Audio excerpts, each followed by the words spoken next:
15ই March শুক্রবার উত্তর চব্বিশ পরগনা জেলার মাতুয়াগড় গাইঘাটার ঠাকুরনগর ঠাকুরবাড়ি থেকে শুরু হয় সিএএ বিরোধী প্রতিবাদ মিছিল।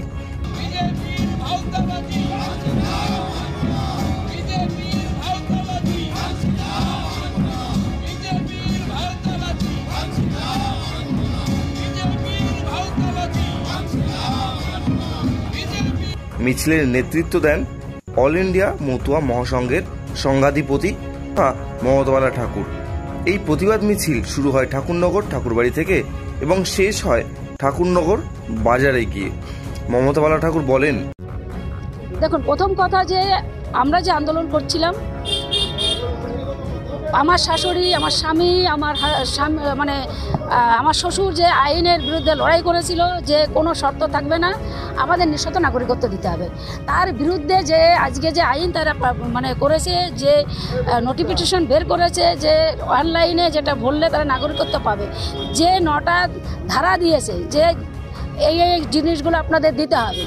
আমাদের কোনো পশ্চিমবাংলায় কেন ভারতবর্ষের কোনো মতো দেশে জিনিস নেই, ওপার বাংলার মানুষ যারা এসে তাদের নেই। তো সেই জায়গায় দাঁড়িয়ে তার বিরুদ্ধে অল ইন্ডিয়া মতো মহাসংঘ রাস্তায় নামছে। এবং আরও বলবো যে শান্তনু ঠাকুর যে মতুয়াদিনের সিনেমিনি খেলছে, যে মিথ্যে প্রতিশ্রুতি দিচ্ছে, আমি বলবো যে এই মতুয়াদের একের পর এক প্রথম রাজনীতিতে এসে সে বলেছে যে আমি ভোটে দাঁড়াবো না, ঠাকুরবাড়ি রাজনীতি মুক্ত করবো, কিন্তু সে ভোটে দাঁড়ালো এবং আজকে আধার কার্ডটা কেটে দিল, সেখানে কোনো কথা বলেনি। আবার যে আজকে যে এনআরসি নিয়ে নিঃশর্ত ছিল, সেখানে ও বলছে যে এটা কোনো শর্ত নয়, নাগরিকত্ব সবাই পাবে। তাহলে এই যে 9টা আইন, এটা কেন আজকে তাহলে দেখালো? ওই ধারাগুলো একটার পর একটা লিখে দিয়েছে, কেন দেখালো? এবং আপনি দেখছেন যে আজকে লাইসেন্স আমার এই মতো মহাসংঘের যে লাইসেন্স, সেটা অল ইন্ডিয়া মতো মহাসংঘে আমার রিটার্ন ফাইল আমি করি, সেখানে আজকে 18 সালের পরের থেকে 19-এর থেকে আজ পর্যন্ত একটা টাকাও, দুটো পরিবার তার সমান ভাগ হওয়া উচিত, কিন্তু তারা আজকে শান্তনু ঠাকুর একটা টাকা আমাকে সেখানে দেয় না। মেলায় যে টাকা হয়, মন্দিরে যে টাকা, সেগুলো নিয়ে তার একটা টাকাও এই পরিবারে আমাকে দেওয়া হয় না।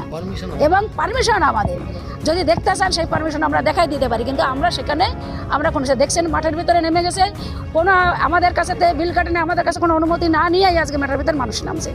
তার প্রতিবাদ মানুষ করবে। ঠাকুরনগরের মানুষ জেগে উঠেছে, মতো সমাজ জেগে উঠেছে যে এই অন্যায়ের বিরুদ্ধে আমাকে লড়াই করতে হবে। আমরা আজকে মিছিল আমরা ঠাকুরবাড়ির থেকে শুরু করেছি, আমরা সবেদা দলে করে ওখান থেকে ঘুরে আবার আমরা রেল লাইন হয়ে আমরা ঠাকুরবাড়িতে এসেছি এবং এর পরের থেকে সারা পশ্চিমবাংলার সব জায়গায় আমাদের এই প্রতিবাদ সভা চলবে। সিএএ বিরোধী মিছিল নিয়ে কেন্দ্রীয় জাহাজ প্রতিমন্ত্রী শান্তনু ঠাকুর বলেন, মমতা ঠাকুরের উদ্দেশ্য সিএএ বিরোধিতা করা তো আছেই, সেটা উদ্দেশ্য না। আমি যেটা শুনলাম ফোন করে আমি যেটা শুনলাম, এই সমস্ত হুলিগ্যাংদের নিয়ে ঠাকুরবাড়িতে আমার পরিবারকে অ্যাটাক করেছে। প্রায় 150-200 লোকজন নিয়ে আমাদের লোকজনের উপরে চড়াও হয়েছেন এবং সেটা প্রমাণিত, সবাই দেখেছে ঠাকুরনগরে, উনি নিজে স্বয়ং প্রেজেন্ট ছিলেন। তো ওনাকে অভিষেক বন্দ্যোপাধ্যায়, মমতা বন্দ্যোপাধ্যায় যে পোস্টটা দিয়েছে, রাজ্যসভার মেম্বার করেছে, সেটা শুধু এই দাদাগিরি মস্তানি করবার জন্যে।